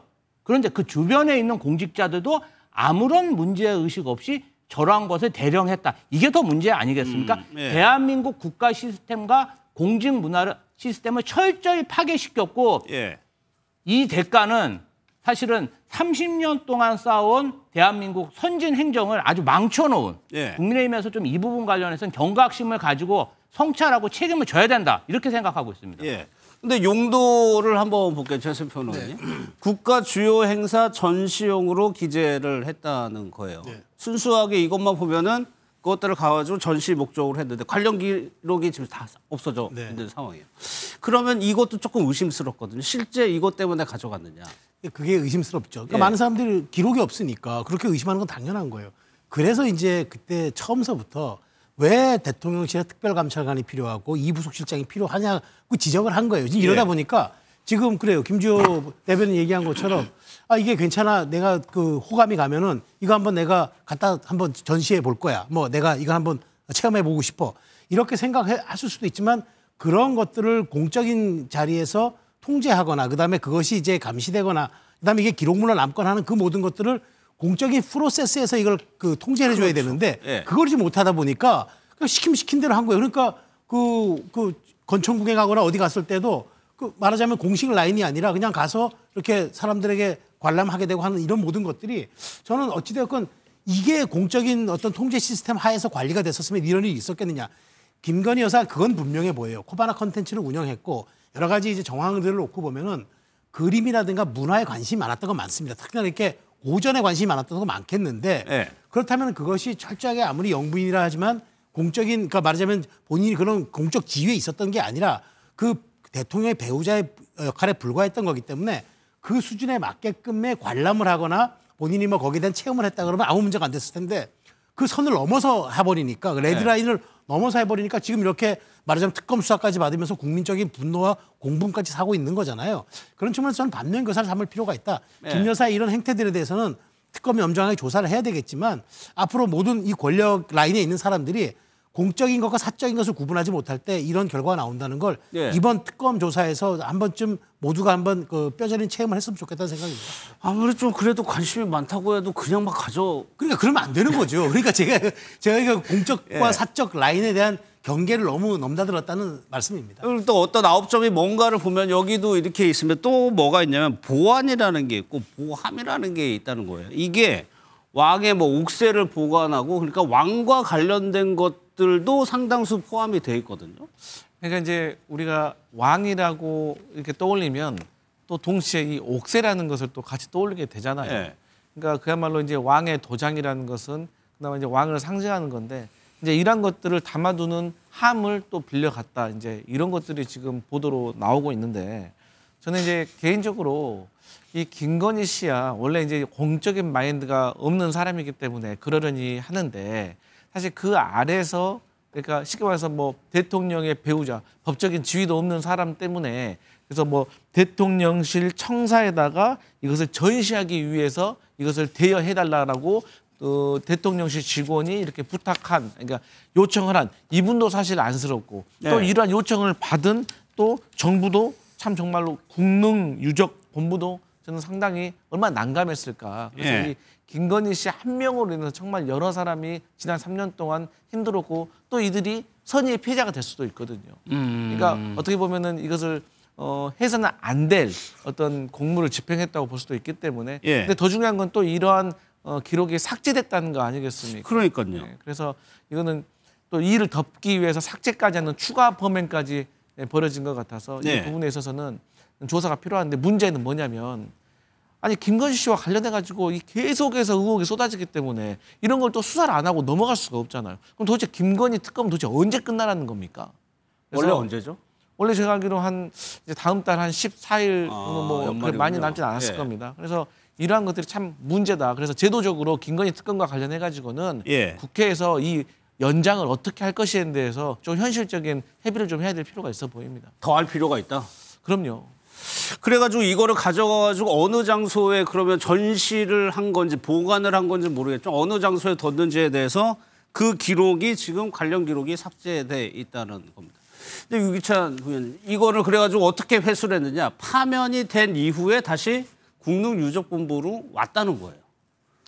너무 오랫동안 가 있었죠. 그렇죠. 그러니까 2년 가까이 그렇죠. 가지고 있었죠. 2023년도 2월달, 뭐 2, 3월달이라고 하니까. 근데 문제는 뭐냐면 이게 국능유적본부 어떤 내규나 이런 규정에 따라서 만약에 특정 신청인가 들어오면 대여해 줄 수 있다. 이 규정에 부합한 거면 문제가 없어요. 그런데 문제는 두 가지인데 첫 번째는 저렇게 대여 신청할 때 적시했던 목적. 그러니까 예를 들면 어디에 전시한다라는 것. 근데 전시를 만약에 안 하고 사적으로 사용했다 그러면 그거는 위계에 의한 공무집행방해거든요. 그래서 그런 부분은 국능유적본부 관계자들에게 책임을 떠넘길 게 아니고 실제 어떻게 됐는지에 대해서 김건희 여사 측이 그 부분은 해명을 해야 되는 게 아닌가라는 생각을 하고요. 안 그러면 공무원들만 또 규정에 따라서 만약에 했는데 실제 규정에 따라서 실제 원래대로 고지했으면 대여할 수 없는 거다. 그러면은 또 뭐 공무원들 상대로 해서 여러 가지 또 압박이 들어오잖아요. 그러니까 그 전에 김 여사 측에서 그 부분은 분명한 해명을 해야 되는 부분이고 또 하나는 저게 원래 원품이 아니고요. 재원품입니다. 그렇다고 그래요. 그러니까 뭐 이걸 갖고 또 다른 억측을 할 것은 아닌 것 같고 이걸 가져간 목적이 뭐 어떤 특정한 개인적인 또 뭐 기복이냐 이런 거를 논할 건 아닌 것 같고 어쨌든 본인이 만약에 그게 보기 좋아서라든가 이 사적인 목적으로 각서 쓸 요량이었는데 신청서에는 그게 뭐 전시 목적이었다고 쓰게 되면 그에 해당 합당한 처벌은 받아야죠. 오늘 윤 전 대통령의 부부 모습을 보면은 전직 대통령 부부로서 같은 오늘 오전에 윤 전 대통령도 재판을 받기 위해 법원에 출석을 했고 김건희 씨도 재판을 받기 위해 법원에 출석을 했습니다. 현재 재판 중이고 이게 층만 다르다고 합니다. 3층, 4층 이렇게 층만 다르다고 하는데 여기 3층에서는 김건희 여사가 10시 10분부터 재판을 받고 있고 4층에서는 10시 15분부터 윤 전 대통령이 재판을 받고 있어요. 글쎄 뭐 마주칠 일은 없겠지만 법원 측에서는 일단은 두 사람이 안 만나게 하려고 굉장히 신경을 썼다고 그러더라고요.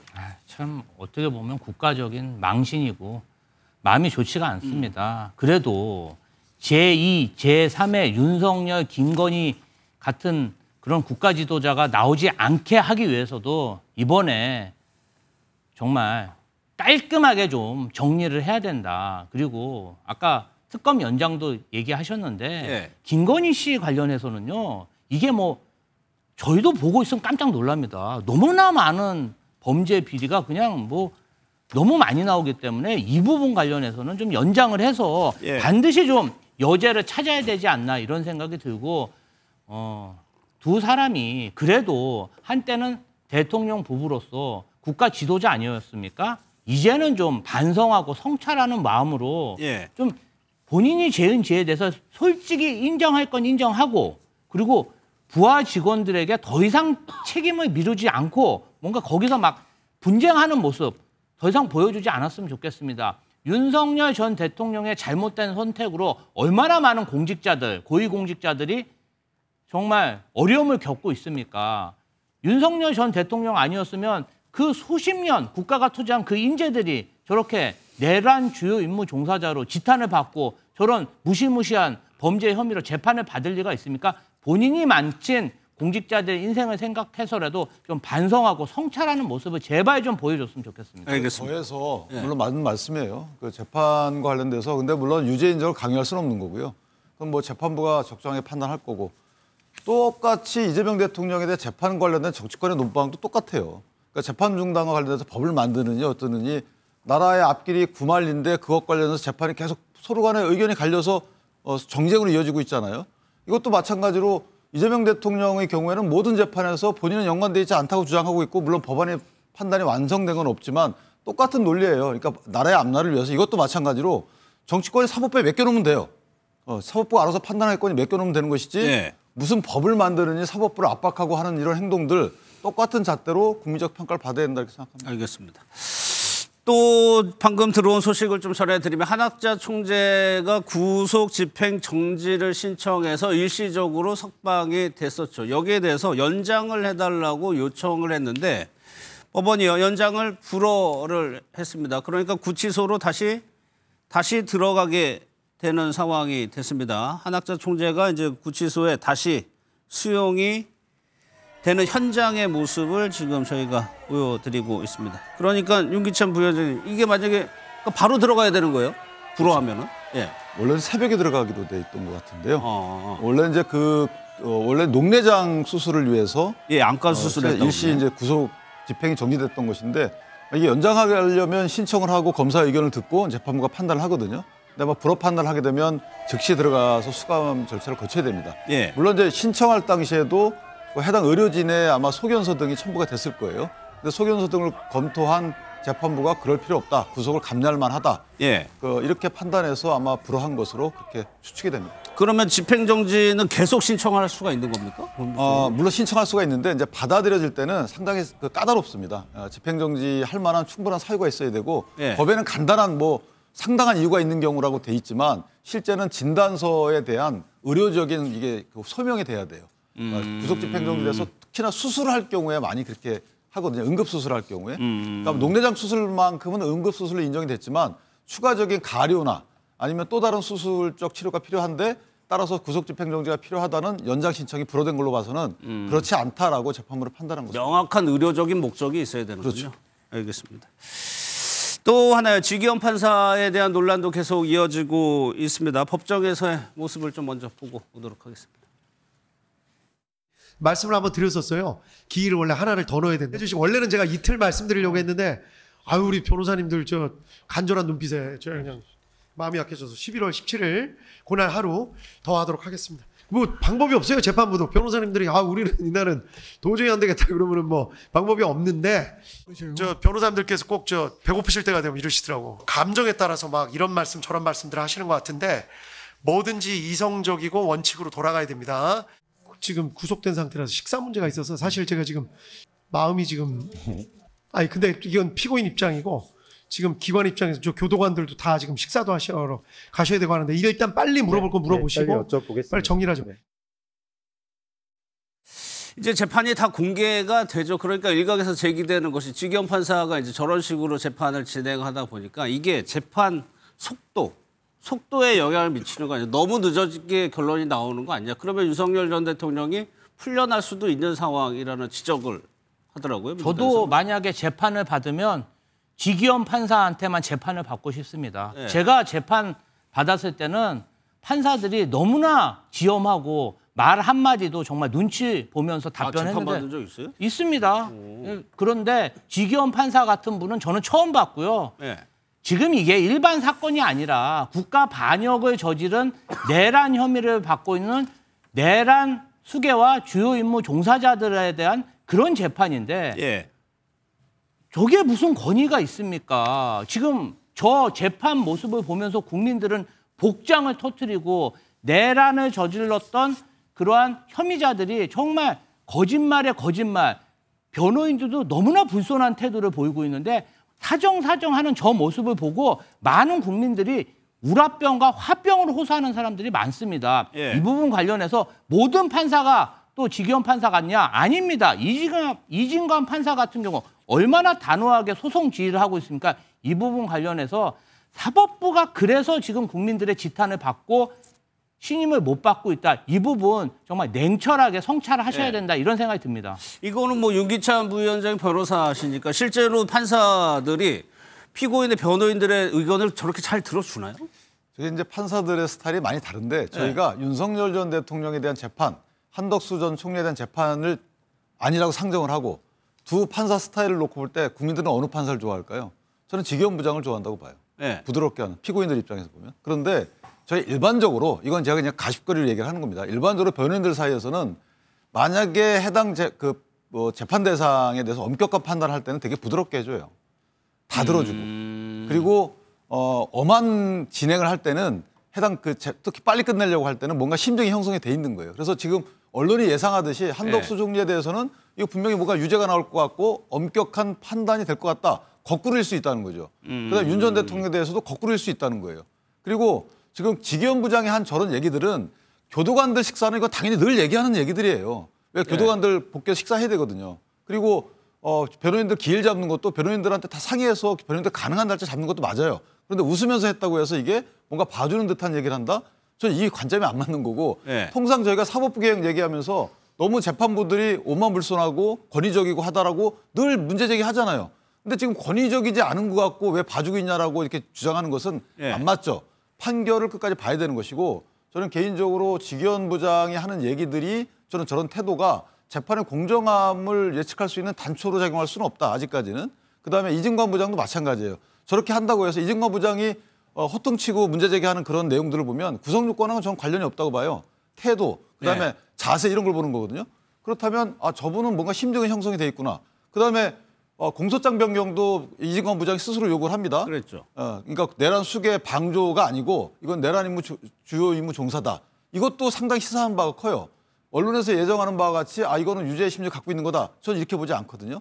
내란 수계 방조라는 것은 있을 수가 사실 없는 거거든요. 그러니까 이건 그냥 법적인 본인의 어떤 소송지휘권 행사로 봐야 되는 것이지 저는 그래서 이렇게 빨리 서두르는 것 자체가 오히려 우리가 예상하는 것과 상반되는 결론이 나올 가능성도 있다 이렇게 봅니다. 그럼 판결의 속도 한번 볼게요. 왜냐하면 이부 속도 관련해서 윤갑근 변호사, 그러니까 윤 전 대통령 측에서도 이러다가 내년 12월까지 재판하는 거 아니냐 이런 얘기를 했다고 하는데 그 얘기 듣고 강서필 부대변인 얘기 한번 들어보겠습니다.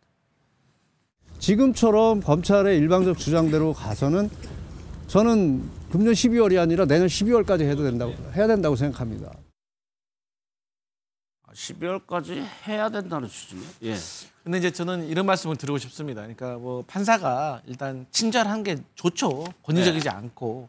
근데 이제 말씀하셨던 것처럼 이것은 일반적인 사건이 아니라 이 내란범과 관련된 사건이고 이게 피고들이 만약에 유죄가 확정이 되면 사형 내지 최소 무기징역이 될 수 있는 중범죄인 거예요. 네. 그렇기 때문에 사실 이 사건과 또 국민들이 느끼고 있는 이 위중함을 판단을 한다고 하면 이렇게 가볍게 웃어가면서 할 재판은 아닌 것 같다는 거. 혐의 자체가. 네, 그런 예. 거는 확실한 것 같고 또 지기현 판사에게 요구하는 거는 웃지 말고 친절하게 하지 말라 그게 아닙니다. 예. 그러니까 할 일을 하라는 거예요. 그러니까 이진관 판사 같은 경우는 그러니까 뭐 이상민 전 해양부 장관 같은 경우는 인치를 또 시키려고 하는 노력을 보여주고 또 제대로 되지 않으면 과태료를 부과하는 등 최대한의 재판이 원활하고 신속하게 진행될 수 있도록 본인이 가진 권한 내에서 법적 시비에 휘말리지 않도록 재판을 진행을 하고 있는 거예요. 예. 그런데 이제 지금 윤석열 전 대통령 변호인 측도 말씀하시는 것처럼 지기현 판사 같은 경우는 이 정말로 이 말랑말랑한 분위기 속에서 제대로 된 어떤 진행이 되고 있지 않기 때문에 재판이 늘어지고 있는 그런 모습을 보고 있기 때문에 국민들로서는 걱정이 되는 그런 모습을 보여줄 수밖에 없다. 그런 모습인 겁니다. 예, 저희가 이제 대담 중에 나오는 이진관 판사가 실제로 좀 어떻게 좀 진행을 하는지 영상을 저희가 준비했습니다. 생각할 수도 없는 계엄, 비상계엄이 됐는데 정의는 아무 말도 하지 않고 있다가 나오셨다는 거 아닙니까? 무슨 저희들에게 선택이나 무슨 참제 여지가 있는 상황이 아니었고 법적인 책임을 떠나서 그렇게 말씀하시는 게 적절하신 겁니까? 법적인 책임을 떠나서 사실은 저희 국무위원들도 사실은 어찌 보면 피해자인 거죠. 변호사비 들고 이 법정까지 나와서 아까운 시간에 정언하고 있지 않습니까? 물론 저 모습은 내가 어떤 생각을 가지고 있냐에 따라서 달리 보일 수도 있겠지만 최 대표님 그 부분이요. 그러니까 법정처럼 신문하고 이런 거를 누가 주도하냐, 판사가 주도하느냐, 아니면은 그렇게 다 의견 들어가면서 하느냐 그 차이는 좀 있을 것 같아요. 저는 일단 지금 이진관 부장판사가 이게 최소한 역사의 법정이라는 그런 생각을 하는 것 같아요. 사법의 법정이기도 하지만 역사의 법정이라는 생각도 하는 것 같아요. 그러니까 이게 중요한 거잖아요. 사실 이게 아직 내란 혐의로 재판을 받는 거지 내란이 된 건 아니고 그다음에 아직 결론이 난 건 아니지만 그 과정에서 국무위원이 4글자잖아요. 국무위원이라는 분들이 그렇게 그냥 수동적으로 따라가는 게 맞았느냐. 그런데 지금 와서 진술하는 과정들도 어쩔 수 없이 우리가 피동적으로 따라가는 게 따라가는 거다. 그렇다면 우리 법으로 정한 국무위원은 나라의 국사를 정하는 일인데 그게 그렇게 간단한 일이냐. 그리고 그런 태도와 자세로서 지금 재판에 임하는 게 맞느냐 꾸짖는 거는 이게 오늘 아까 결론을 예단할 수 없어요. 윤기찬 부위원장 말씀대로 결론을 예단할 수는 없는데 최소한 이진관 부장판사는 내가 지금 여기서 주재하고 있고 지휘하고 있는 이 법정은 사법의 법정이기도 하지만 역사의 법정이기도 하다. 이게 생중계되고 있는 과정에서 마치 법원장으로서 존재감을 보이려고 하는 게 아니라 최소한 여기 증인들 태도도 국민들이 이거를 지켜보고 있고 여기에 대해서 자신들이 하는 말들이 역사의 사초에 남는 기록이 될 수도 있으니까 엄정하게 임하고 조금 더 책임감을 갖고 임하라. 그렇게 준엄하게 꾸짖은 것으로 봐요. 그런 측면에서 사법과는 별개로 어떤 역사적 책무를 강조하고 그 국무위원으로서의 자세를 강조했던 그런 것들은 굉장히 좀 이례적이지만 저는 그래도 시사하는 바가 컸다고 생각을 합니다. 그렇죠. 근데 윤기찬 부장님, 만약에 윤 전 대통령 구속 만료 시점까지 판결이 안 나오게 되면 그냥 석방되는 건가요? 석방을 해야 됐죠. 아, 석방해야 되는 거군요. 아마 구속 기간 만료 며칠 전까지는 이제 보석을 통해서 여러 가지 조건을 붙인 석방을 할 겁니다. 근데 이제 저희가 그동안에 이 정치인들 관련된 재판들을 보면 다 너무 늦게 그 1심 결론이 나왔어요. 예. 제가 뭐 누누이 열거를 안 하겠습니다만은 따라서 이 재판이 왜 늦느냐 이거 갖고 저는 어떤 그 공격의 대상으로 삼을 건 아닌 것 같고 심리에 충실하냐를 갖고 삼아야 되는 거죠. 이게 왜 빨리 안 하냐 이 문제가 아니고. 예. 그러니까 지경부장 입장에서 보면 빨리 하려고 걸석재판까지 도입한 거예요. 걸석재판은 피고인이 출정을 일부러 늦추려고 안 할 경우에도 재판 진행하겠다라고 해서 지금 계속 걸석재판을 진행하고 있거든요.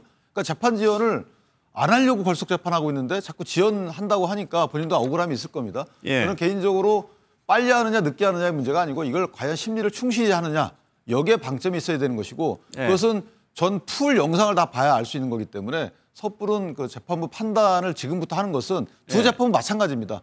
이것은 정치권에서 함부로 판단하는 것은 오히려 재판부를 압박하는 꼴이 되지 않을까. 예. 그러니까 그 충실한 심리가 안 된다는 것 같아요. 지금 상황으로서는. 아니 이제 이게 지기현 판사에 대해서 정부 여당과 국민들이 처음부터 비판한 게 아니었잖아요. 예. 재판을 지켜봤죠. 그런데 공개 재판도 안 하려고 굉장히 회피하는 모습을 보였고 무엇보다 법에도 없는 구속 취소를 해가지고 얼마나 많은 혼란을 일으켰습니까? 그러니까 항상 이제 불안하게 보는 거 아니겠습니까?